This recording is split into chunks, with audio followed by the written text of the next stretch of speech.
各位会员朋友们好呀，我是花散里。今天的会员视频，我们来探讨一下中国的朝贡体制以及其影响中国与世界交往的方式。朝贡这个概念呢是历来存在的，但是成为一种严密的体制，则是明朝才搞出来的花活，而后呢为历代所沿用。因此我这里会说朝贡体制600年。今天虽然会拉一条整体的脉络，但主要会说的也是明朝，主要表达的思想呢也会在其中。朝贡这个行为当然是不止600年的，甚至可以说还挺复杂。那之所以要朝贡中原王朝，自然是因为中原文化被认为有优越性，不是遥遥领先的那种，是优越和落后双方都心悦诚服的那种遥遥领先。早在孔子的时代他就说过，夷狄之有君，不如诸夏之王也。意思是说，那些没有礼仪制度的蛮夷诸邦，即使他们有国君，也不如有礼制但是已经亡国的中原各诸侯国。唐代的孔颖达进一步解释说，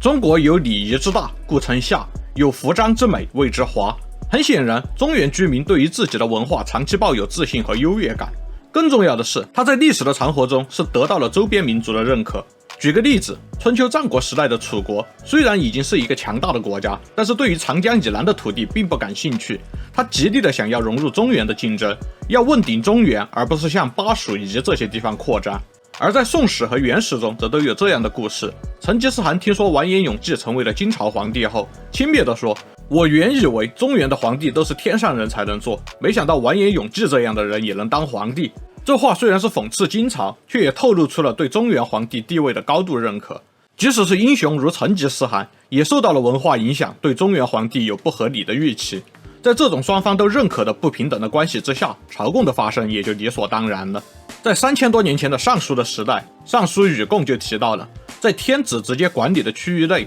征收的物产称为赋税，而在不能直接管理的地方呢，当地的统治者则要送来贡品表示臣服和敬意，这种仪式称为朝。作为回报，中原天子会承认当地统治者的地位，进行册封。禹贡中的贡本身也意味着向天子贡献土特产和纳税的行为，那么朝贡二字便都出现在了这个行为中。远方部族来向中原天子表示臣服和敬意，本质上是一种外交方式，建立在中原文明优越感的基础上，显然也让中国的皇帝很有面子。那么有时候这种虚假的满足就会超越实力，使得中原朝廷做出有损国家利益的事情。比如隋炀帝时期为了炫富，曾经呢就在外事活动时期将洛阳城的树木都裹上绸缎，让外宾免费吃喝。当然实际上使节们看到面黄肌瘦衣不蔽体的百姓，还是明白这是怎么回事儿。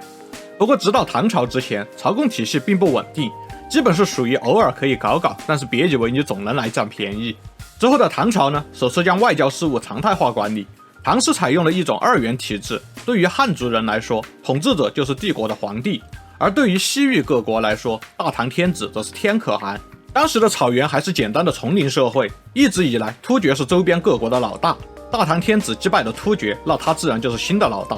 中亚各国对于中原的文化呢并不熟悉，更古老更普遍的朝贡行为就更能体现二者在政治场上的关系。大唐与西域各国的关系反而不像是基于文化礼仪认同感的朝贡关系。朝贡和册封这些行为对于双方而言都是仪式性的活动，真实的关系还是实力依附，是基于实力和利益的臣服关系。随着伊斯兰势力和吐蕃帝国的兴起，唐朝的天可汗的地位也就逐渐动摇了。西域各国对于唐朝的文化辐射也没有表现出太多的留恋。过了盛唐之后呀，中原文化的辐射力进入了低迷时期。宋朝又被辽、金、蒙古、西夏、吐蕃和大理等等并没有绝对体量碾压的国家所围绕，宋朝皇帝也就未曾真正的体验过天下共主和中原天子的特权。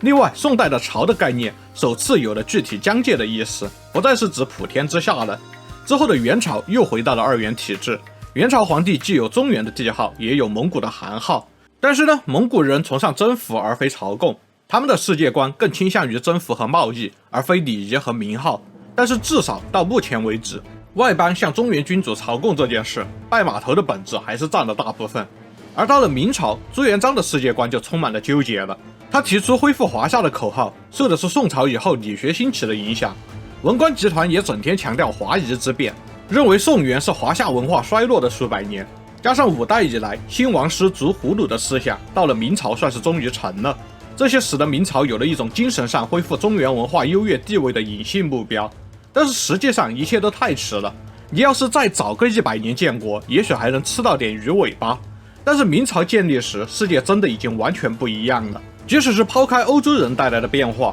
如今的北方汉人呢，也已经与各种所谓的蛮夷深度交融，根本就不可能支撑起曾经的外民族自发的对中原文化的崇拜。南方的汉人则是100年前就开始下南洋，海外的华人社区早已形成，沿海居民们也与他们有频繁的来往，物质民生上的联系一定比精神文化上的隔阂强大得多。事后诸葛亮地说，明朝如果一定要重现古盛世的朝贡体系，那就迟早会发展到不得不禁止与境外的交流，以及将出境的汉人非国民化。当然，明朝廷其实也有具体的利益诉求，因此不能说明朝搞出制度化的朝贡规则是一种开倒车，旧瓶装新酒本身也是一种正常的做法。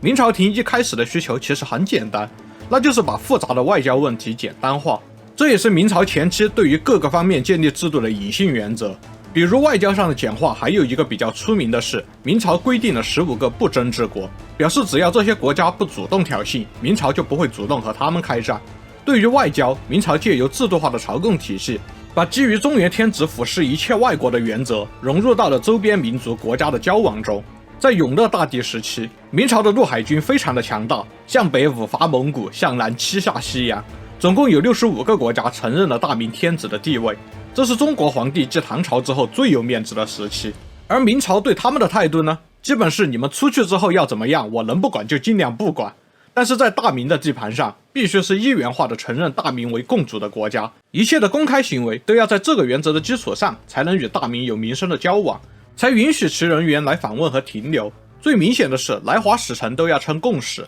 其他的交流团体都要用从属于这位共使的称谓。普通的外国人原则上是不被允许入华。绕了这个圈子之后呢，商团在华的贸易什么的就可以实现了。可见到了这个时候，中原朝廷对于朝贡这个行为的要求，已经从让外国人看到中原的生活方式，变成了不让外国人看到中国人的生活方式。大明会典中呢，对于各国的来贡使团人数、商团规模、待遇等级和回馈赏赐都有明确的规定，但是实际上这套制度是很难严格执行的。例如琉球国按照规定是2年一贡，但是因为贸易的需求，琉球国希望每年都来朝贡，后来琉球国就真的1年来一次，人家来毕竟是进贡的，态度又很恭顺，明朝廷也不好赶人走，那也就这样了。琉球商人变成了海上同大明贸易的稳定中转站。然后东南亚商人们发现当琉球的商人可真爽啊，每年都可以去，那就去蹭琉球的名额。琉球国干脆就直接把明朝的朝贡使团的商团名额拿出来卖寻租可比创造价值舒服多了，对吧？这种一元化的朝贡体制呢，也还存在着其他明显的弊端。作为一个对复杂系统的简化，它的目的本身就有抑制新的变化的发生，现在看来简直是设定了反向 KPI， 而且这是对外贸的强力限制，那么自然而然的黑市和走私就会兴起。那做这种生意就有很强的安全需求，就会催生他们的武装化。历史上呢，海盗和倭寇的势力波动恰好就和明朝的海禁强度高度相关。在足利义满改革到应仁之乱之间的这段时间，几乎是没有日本人从事倭寇了。但是在这明朝的中期，所谓的倭寇问题却还是十分的严峻。后来到了日本战国时代，从事倭寇的日本人再次爆发，武装商人和外国难民2种威胁以一种形式表现出来，破坏力合起来，甚至爆发了嘉靖大倭乱。除了民间的不满，其实邦交国们也不满。就算抛开面子的问题，大家都做个实用主义的政客，就接受了你的规矩。但是相比起朝贡形式获得的赏赐，很多国家还是更希望能够减少贸易的限制。最出名的我想就是安达封贡事件。明朝到最后只是取代了元朝，而没能真正的灭元，使得双方后续采取的政策让边境的局势复杂化。结果就是这里的人们开始形成了半农半牧的生活方式。安达汗成为了南蒙古霸主时，长城以北的居民已经对长城以南的生产工具和生活用品有了强烈的需求，那就只能通过贸易或者劫掠来满足了。蒙古这边呢是没有什么顾虑，是想要多一事不如少一事，打算尽量说服明朝，以蒙古国向明朝朝贡的形式开关互市。但是明朝的顾虑就太多了，蒙古一直是明朝最大的敌人，国内的乱党领袖像是白莲教的人，很多都逃亡到了蒙古，开关互市很难想象他们会干什么。其次，蒙古掳掠了汉人和以前战争时期双方的遗留问题，如果不能以绝对有利于明朝的方式去解决，而又接受了蒙古的朝贡，那对国内实在是交代不下去。天朝上国万邦来朝的谎言对百姓就没法继续做下去了。于是就出现了神奇的一幕，区域内最强大的2个国家，一个非要向对方进贡称臣，一个就硬顶着不接受朝贡。终于1550年，再次安达汗要求朝贡被拒绝之后呢，决定用武力逼迫大明开放边境贸易，直接大军入关，包围了北京城自称求贡。礼部尚书徐阶等人建议嘉靖帝先稳住安达汗，先接受了他的进贡，争取时间加强边防。